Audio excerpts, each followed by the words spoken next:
English sentence is divided into 3 parts, just like hamburger. Let's face it, you accomplished something I never could.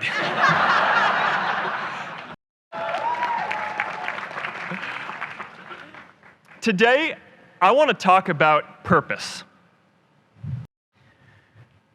I remember that night I launched Facebook from that little dorm in Kirkland House.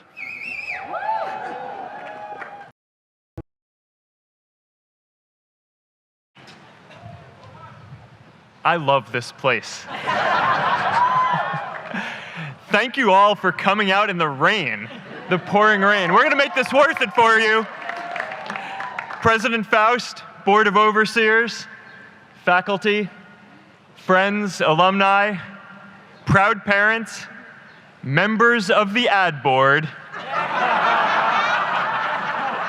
and graduates of the greatest university in the world.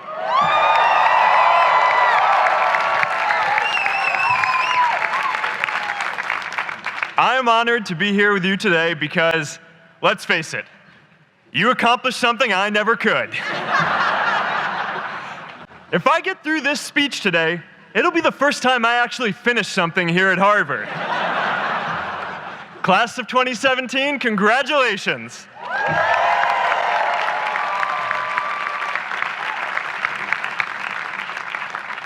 Now, I'm an unlikely speaker today, not just because I dropped out, but because we're technically in the same generation. We walked this yard less than a decade apart. We studied the same ideas and slept through the same Act 10 lectures. We may have taken different roads to get here, especially if you came all the way from the Quad. But today, I want to share what I've learned about our generation and the world we're all building together. But first, these last couple of days have brought back a lot of good memories. How many of you remember exactly where you were and what you were doing when you got that email telling you got into Harvard?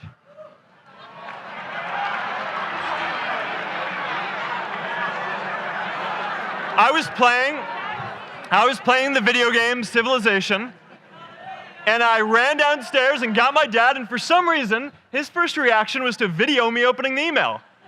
That could have been a really, really sad video. But I swear, getting into Harvard is the thing my parents are most proud of me for. My mom is nodding. You all know what I'm talking about.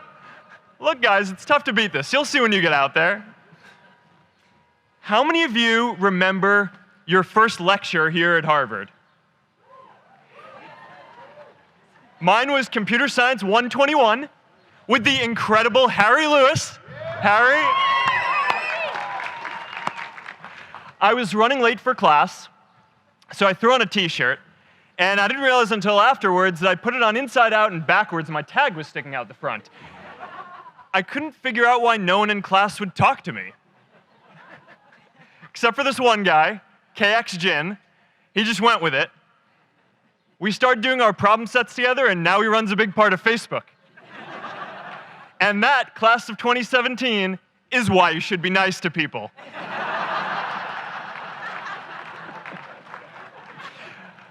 But my best memory from Harvard is meeting Priscilla.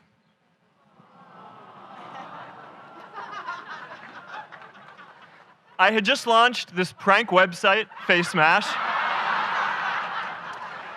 and the ad board wanted to see me. Everyone thought I was going to get kicked out. My parents drove up here to help me pack my stuff. My friends threw me a going-away party. Who does that? As luck would have it, Priscilla was at that party with her friends, and we met in line for the bathroom in the Foho Bell Tower, and in what must be one of the all-time most romantic lines, I turned to her and said, "I'm getting kicked out in 3 days, so we need to go on a date quickly." Actually, any of you graduating today can use that line. "I'm getting kicked out today. We need to go on a date fast." I didn't end up getting kicked out. I did that to myself. Priscilla and I started dating, and You know, that movie made it seem like Face Smash was so important to starting Facebook. It wasn't. But without Face Smash, I never would have met Priscilla. And Priscilla's the most important person in my life. So you could still say it was the most important thing I built in my time here.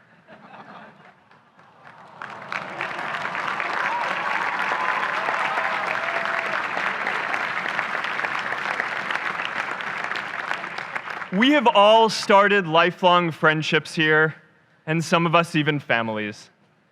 That's why I'm so grateful to this place. Thanks, Harvard.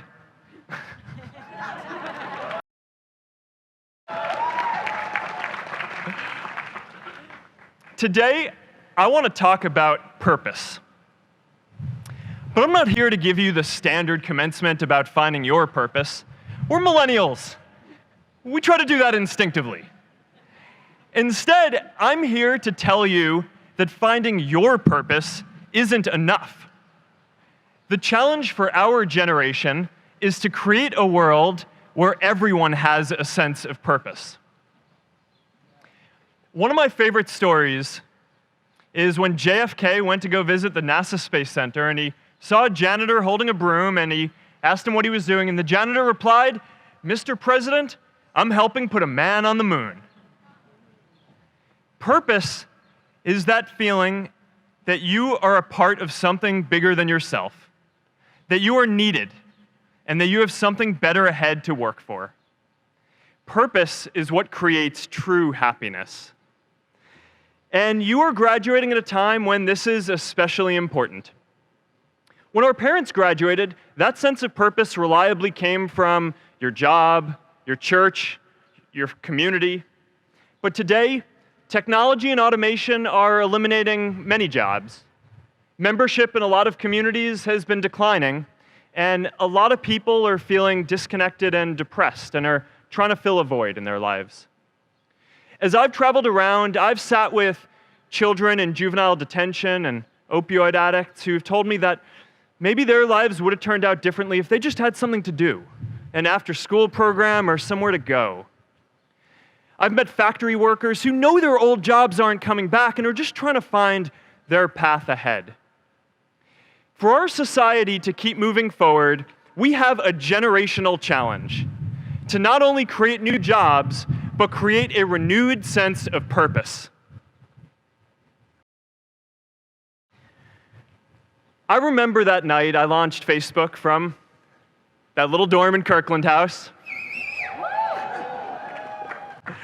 I went to Noakes with my friend KX, and I remember telling him clearly that I was excited to help connect the Harvard community, but one day someone would connect the whole world. The thing is, it never even occurred to me that that someone might be us. We were just college kids. We didn't know anything about that. There were all these great big technology companies with all these resources, and I just assumed one of them would do it. But this idea was so clear to us that all people want to connect. So we just kept working on it, day after day after day. And I know that a lot of you are going to have your own stories just like this. A change in the world that seems so clear that you are sure someone else is going to do it. But they're not. You will. But it's not enough to have that purpose yourself. You also have to create a sense of purpose for others. And I found that out the hard way.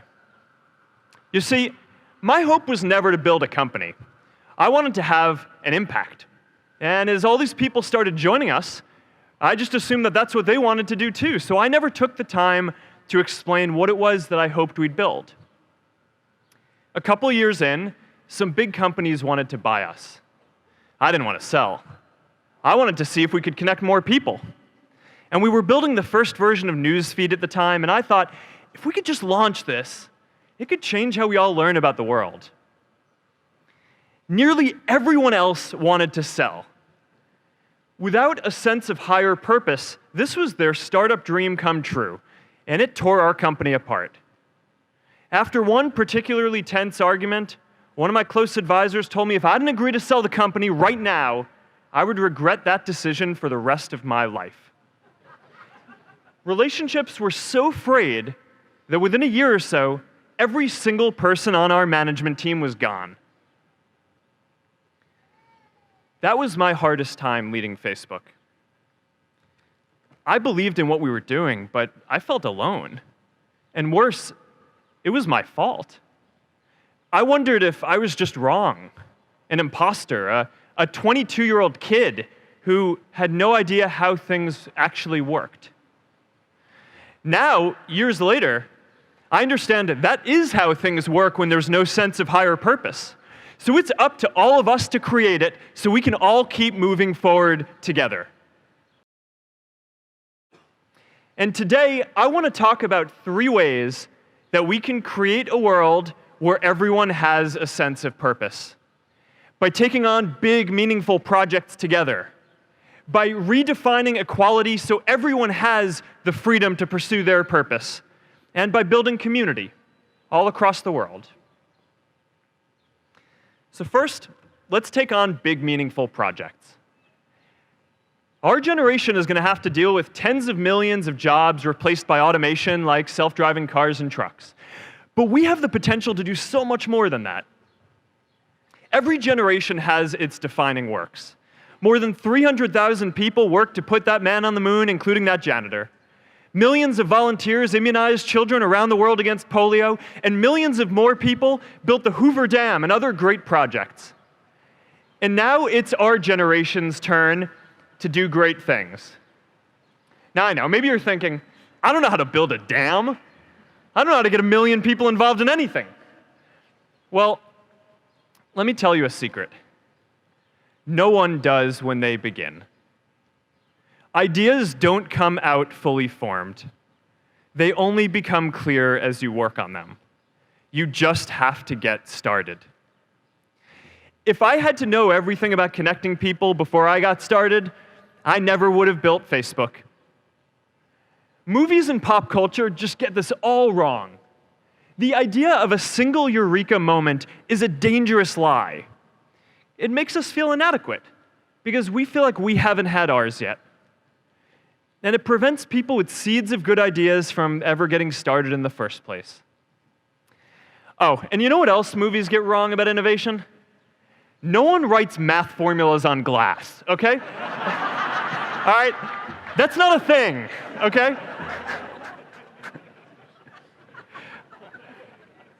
It's really good to be idealistic, but be prepared to be misunderstood. Anyone working on a big vision is going to get called crazy, even if you end up right. Anyone taking on a complex problem is going to get blamed for not fully understanding it, even though it's impossible to know everything up front. Anyone taking initiative will always get criticized for moving too fast because there's always someone who wants to slow you down. In our society, we often don't take on big things because we're so afraid of making mistakes that we ignore all the things wrong today if we do nothing. The reality is, anything we do today is going to have some issues in the future. But that can't stop us from getting started.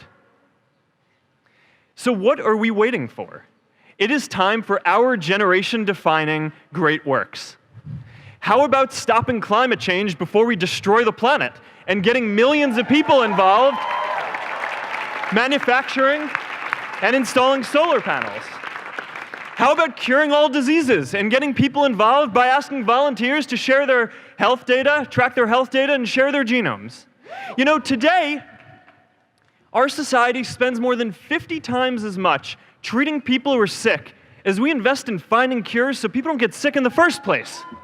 It makes no sense. We can fix this. How about modernizing democracy so everyone can vote online? And how about personalizing education so everyone can learn? These achievements are all within our reach. Let's do them all in a way that gives everyone in our society a role. Let's do big things, not just to create progress, but to create purpose.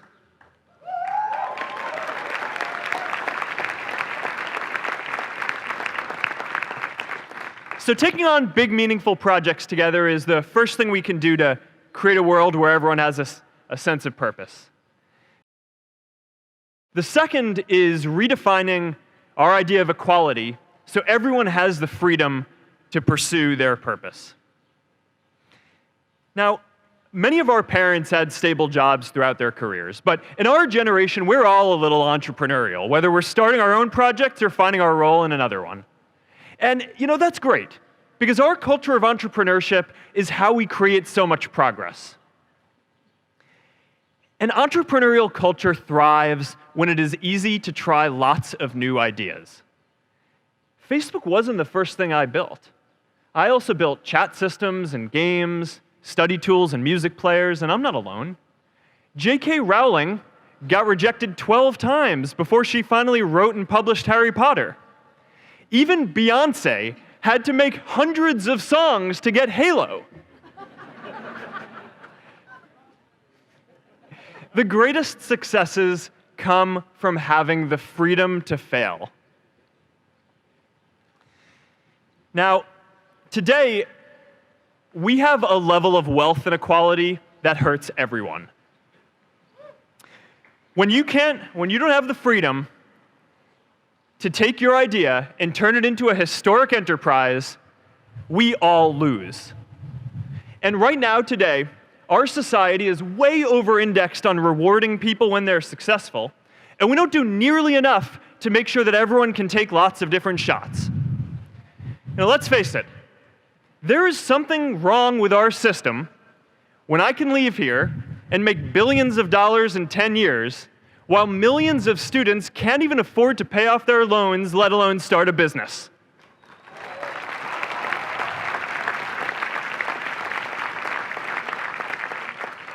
Look, I know a lot of entrepreneurs, and I don't know a single person who gave up on starting a business because they were worried they might not make enough money. But I know too many people who haven't had the chance to pursue their dreams because they didn't have a cushion to fall back on if they failed.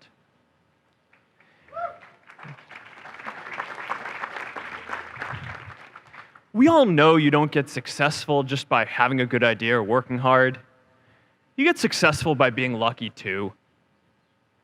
If I had to support my family growing up instead of having the time to learn how to code, if I didn't know that I was going to be fine if Facebook didn't work out, then I wouldn't be standing up here today. And if we're honest, we all know how much luck we've had to get to this point in our lives. Every generation expands its definition of equality. Previous generations fought for the vote and civil rights. They had the New Deal and Great Society. And now it's time for our generation to define a new social contract.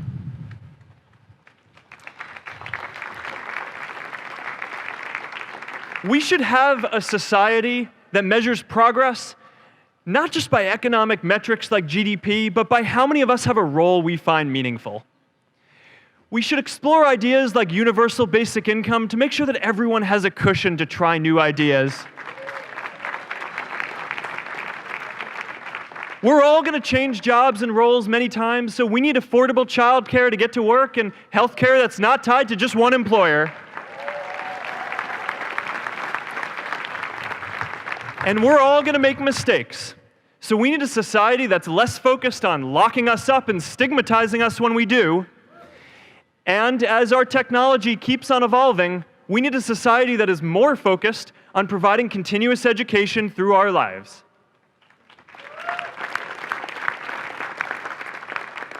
And yes, giving everyone the freedom to pursue purpose isn't going to be free. People like me should pay for it. And a lot of you are going to do really well, and you should too.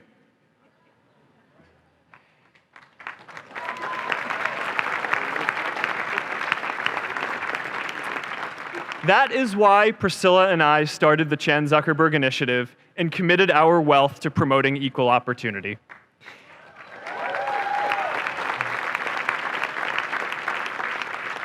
These are the values of our whole generation. It was never a question of if we were going to do this. The only question was when. Millennials are already one of the most charitable generations in history.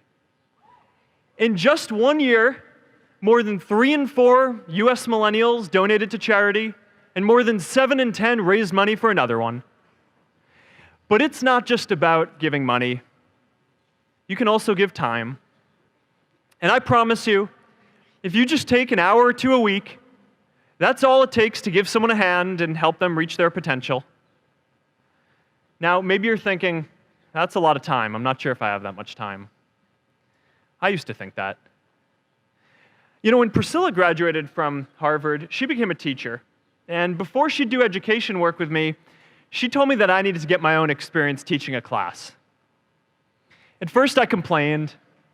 I said, you know, I'm kind of busy. I'm running this company. But she insisted. So I taught an after-school program at the local Boys and Girls Club on entrepreneurship.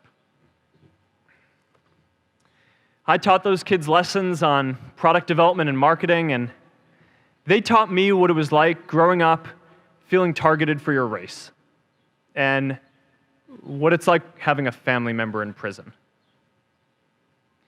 I shared stories of my time in school, and they shared their hope that one day they would get to go to college too. For 5 years, I've had dinner with those students every month. One of them even threw Priscilla and me our first baby shower. And next year, they're going to college. Every one of them, first generation in their families. We can all make time to give someone a hand. Let's give everyone the freedom to pursue purpose, not just because it's the right thing to do, but because when more people can turn their dreams into something great, we are all better for it.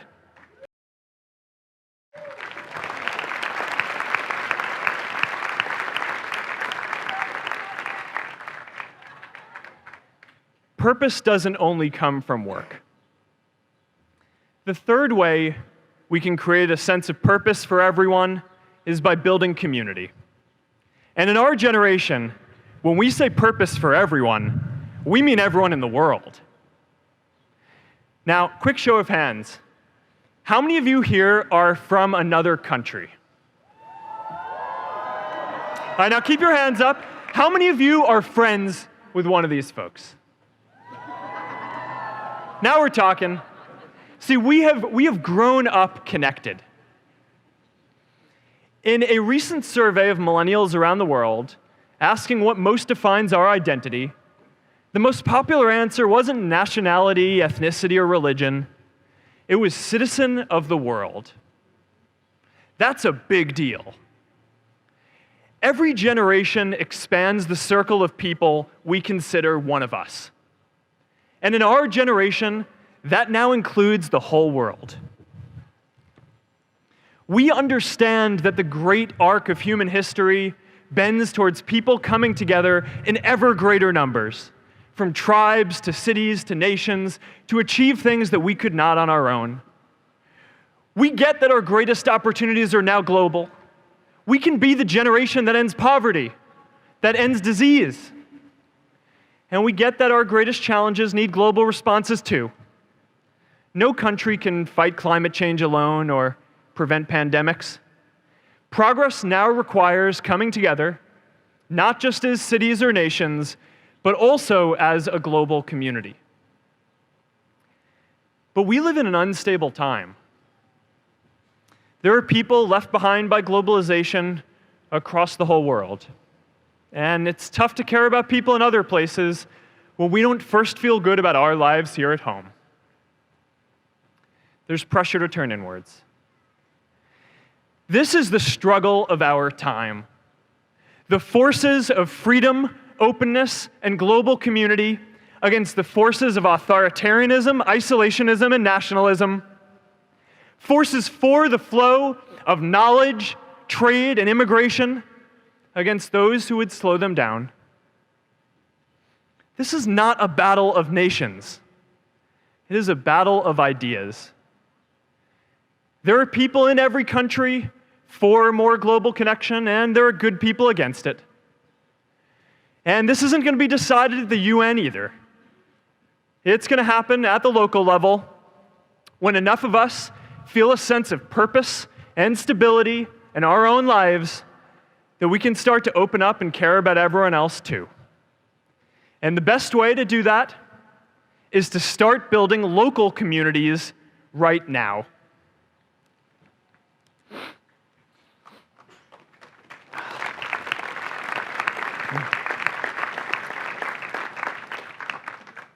We all get a lot of meaning from our communities. Who here's from Elliott House? How about Lowell? I know you guys found community because you literally live right on top of each other. And Mather? I'll just leave that there. Whether our communities are houses or sports teams, churches or a cappella groups, they give us that sense that we are a part of something bigger, that we are not alone. They give us the strength to expand our horizons. And that's why it's so striking that over the past few decades, membership in all kinds of communities has declined by as much as 1/4. That's a lot of people who now need to find a sense of purpose somewhere else. But I know that we can rebuild these communities and start new ones because many of you already are.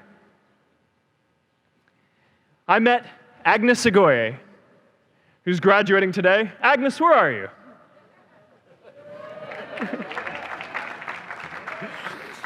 Agnes spent her childhood navigating conflict zones with human trafficking in Uganda, and now she's trained thousands of law enforcement officials to keep communities safe.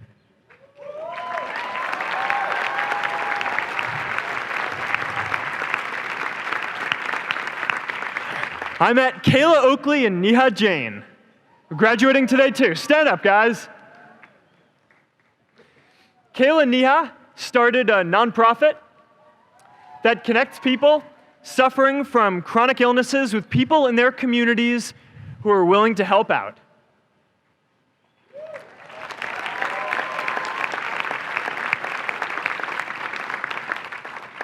And I met David Razu Aznar, who's graduating from the Kennedy School today. David, stand up.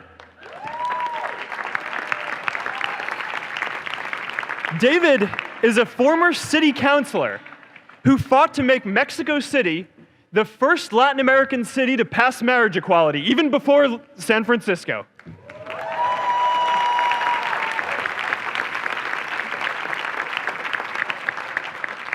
And this is my story too. A student in a dorm, connecting one community at a time, and keeping at it until one day we can connect the whole world. Change starts local. Even global change starts small with people like us. In our generation, the struggle of whether we connect more, whether we achieve our greatest opportunities, comes down to this: your ability to build communities and create a world where every single person has a sense of purpose.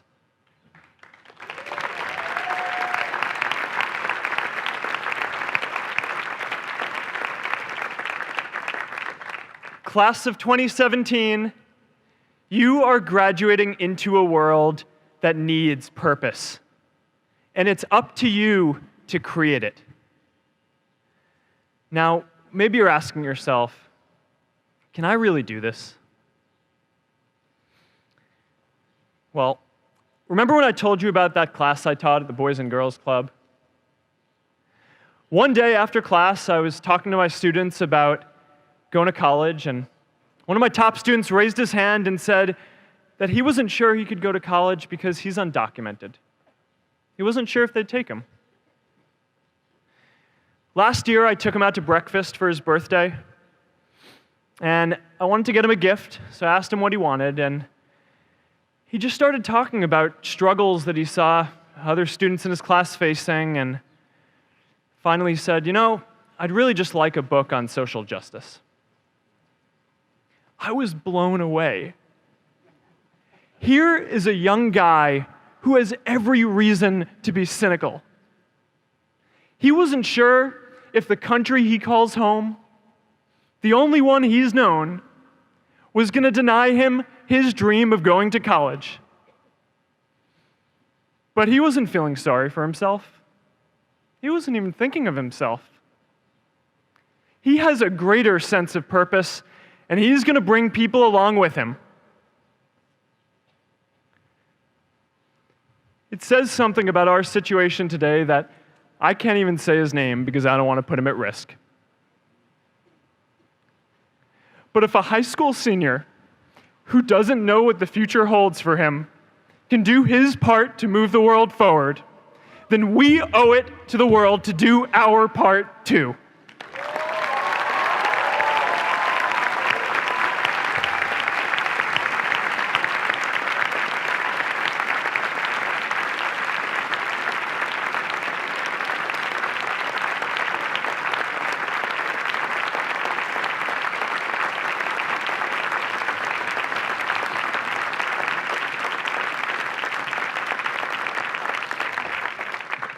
So before you walk out those gates one last time, and as we sit here in front of Memorial Church, I'm reminded of a prayer, Misha Berach, that I say whenever I face a big challenge, that I sing to my daughter, thinking of her future when I tuck her in at night.